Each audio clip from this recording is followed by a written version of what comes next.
اسلامی معاشرے میں علماء کرام کا کردار بہت اہمیت رکھتا ہے۔ معاشرے کے افراد کو دینی تعلیم دینا، معاشرے کو اسلامی خطوط پر قائم رکھنا، اجتماعی اقدار و اخلاق کی تربیت و تشکیل، کردار سازی، معاشرے میں برائیوں کی نشاندہی کرنا اور ان کے خاتمے کے لیے کوشش کرنا، آگاہی دینا، معاشرے کے بااثر افراد کا محاسبہ کرنا اور ان کو صحیح خطوط پر رہنمائی دینا، یہ سب کی سب ذمہ داریاں ہمارے علماء کرام کی ہیں۔ اگر یہ کہا جائے کہ فتنوں اور شورشوں کے اس دور میں جہاں ہر ادارہ اور ہر شعبہ حیات متاثر ہوا ہے، علماء کرام دین اسلام کی مشعل اٹھائے افراد کی دینی تعلیم و تربیت میں ہمہ وقت اور ہمہ تن مصروف ہیں۔ اگرچہ ان کی کوششیں بہت مؤثر ثابت نہیں ہو رہی، اور اس کی وجہ یہ ہے کہ معاشرے میں حالات بے انتہا تبدیل ہو چکے ہیں اور اس قدر تبدیلیاں آ چکی ہیں کہ جس کی وجہ سے نت نئے مسائل اور مشکلات نے جنم لے لیا ہے۔ تاہم یہ بھی حقیقت ہے کہ دینی علوم کے حصول کا شوق لوگوں میں بڑھ رہا ہے۔ لوگ ترجمہ کے ساتھ قرآن کریم کو پڑھنا اور سمجھنا چاہتے ہیں۔ احادیث نبویہ کی تعلیم اور تعلم کا رجحان بھی بڑھ رہا ہے۔ رسول اکرم صلی اللہ علیہ وسلم کا علماء کے بارے میں فرمان مبارک ہے، العلماء ورثۃ الانبیاء، علماء دین انبیاء علیہم السلام کے وارث ہیں۔ اسی لیے وہ تمام فرائض جو اللہ تعالیٰ نے انبیاء کرام علیہم السلام پر لاگو فرمائے تھے، وہی علماء پر بھی عائد ہوتے ہیں۔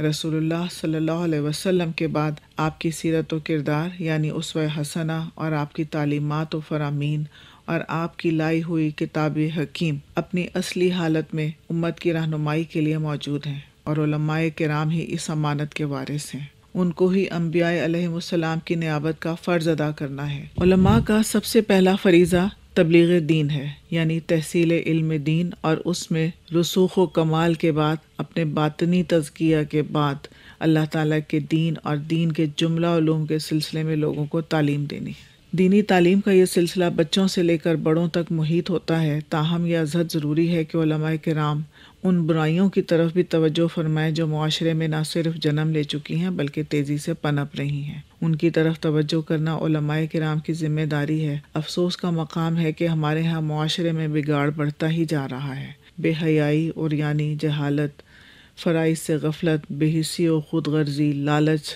مفاد پرستی، یہ سب وہ برائیاں ہیں جو عام ہو چکی ہیں۔ اس کے ساتھ ساتھ نئی نئی ایجادات نے نظام زندگی کو یکسر بدل کر رکھ دیا ہے۔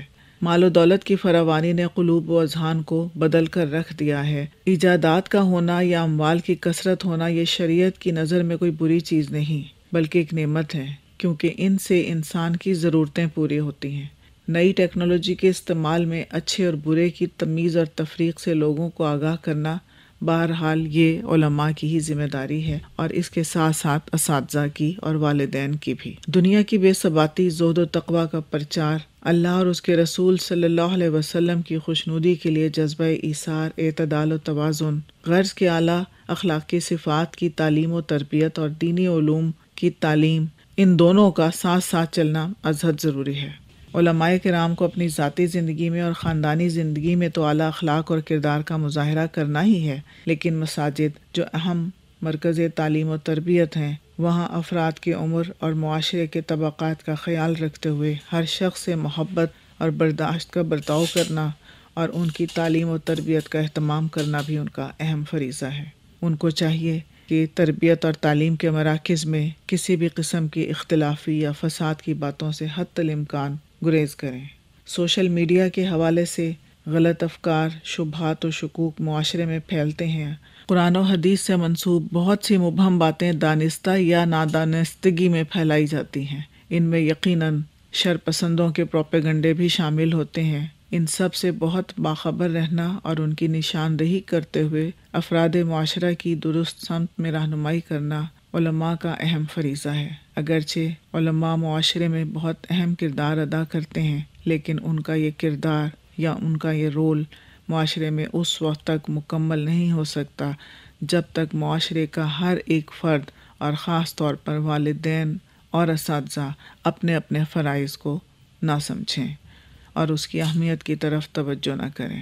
جب یہ سب مل کر اس طرف توجہ کریں گے تو معاشرہ یقیناً بہتر سے بہترین ہوتا چلا جائے گا۔